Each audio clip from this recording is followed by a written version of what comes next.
জাপানে সাধারণত সন্ধ্যার দিকে মাছ, ফল, সবজি ও বিভিন্ন ধরনের খাবারে ডিসকাউন্ট দেওয়া হয়ে থাকে। বিশেষ করে যেগুলো দ্রুত নষ্ট হয়ে যাওয়ার সম্ভাবনা থাকে সেগুলো এই সময় কম দামে বিক্রি করে দেওয়া হয়। আজ আমি যে দোকানটায় গিয়েছিলাম সেটার নাম ইওয়াসাকি এইস।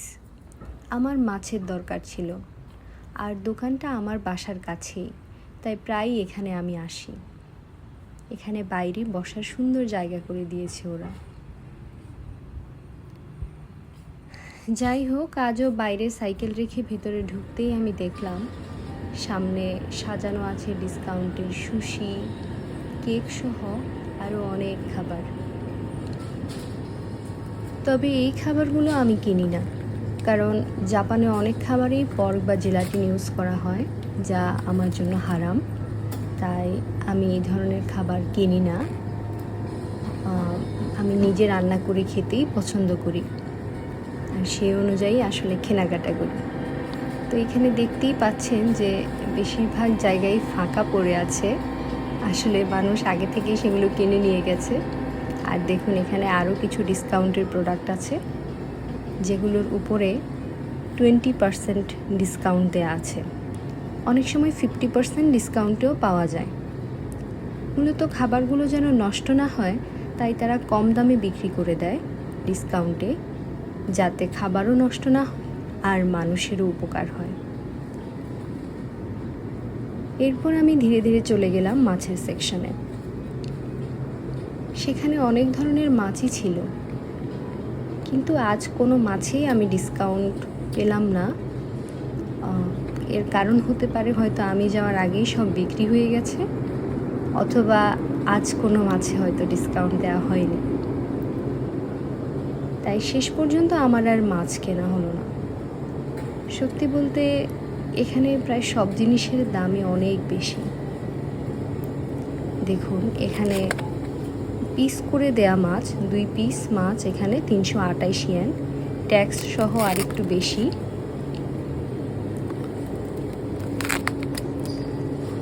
এখানে বড় মাছগুলো আসলে এভাবে পিস করেই বিক্রি করে, যদিও দাম বেশি হয়। কিন্তু একটা জিনিস খুবই ভালো এখানে, যে মাছগুলো একদম ক্লিন করা থাকে, যা সময় সেভ করতে খুবই হেল্পফুল। আমাদের এখানে আমরা যারা স্টুডেন্ট আছি বা যারা ওয়ার্কিং ভিসাতে আছে, সবারই আসলে টাইমটা সবার জন্য খুবই মূল্যবান। আর মাছগুলো এমনভাবে প্রসেস করা থাকে যে আমরা কিনে নিয়ে এসে সেটা কুক করে খেতে পারি। এই জিনিসটা আসলে খুবই ভালো আমাদের জন্য, কারণ টাইম একদমই পাওয়া যায় না যে মাছ একদম ক্লিন করে দেন আবার রান্না করব এরকম। তো এই জিনিসটা আমার খুবই ভালো লাগে। তো শেষ পর্যন্ত আর মাছ কেনা হলো না। এরপরে আমি সবজির সেকশানে চলে গেলাম। যদিও সবজি আমার খুব একটা পছন্দ নয়, তবুও এখানে যেভাবে সুন্দর করে আসলে সাজিয়ে গুছিয়ে রাখা হয় সেটা দেখতে আমার খুবই ভালো লাগে। সন্ধ্যার দিকে এই সবজিতেও ডিসকাউন্ট পাওয়া যায়। যেমন এখানে কিছু ডিসকাউন্টের প্রোডাক্ট ছিল, ওরা ডিসকাউন্টের প্রোডাক্টগুলো আলাদা করে রাখে। এছাড়া ডিসকাউন্ট ছাড়া অন্যান্য প্রোডাক্টের দাম আসলে একটু বেশি থাকে। তবে ফলের দাম দেখলে একটু অবাক হতে হয়। এখানে ফলের দাম খুবই বেশি। যেমন একটা তরমুজের দাম এখানে প্রায় 2 থেকে 3 হাজার ইয়েনের মতো। আবার কেটে ছোট করে পিস করেও বিক্রি করে, যেগুলোর দাম আমার কাছে জাপান হিসেবে তুলনামূলক কমই মনে হয়েছে। এগুলো ট্যাক্স সহ 519 ইয়েন দিয়ে পাওয়া যাচ্ছে।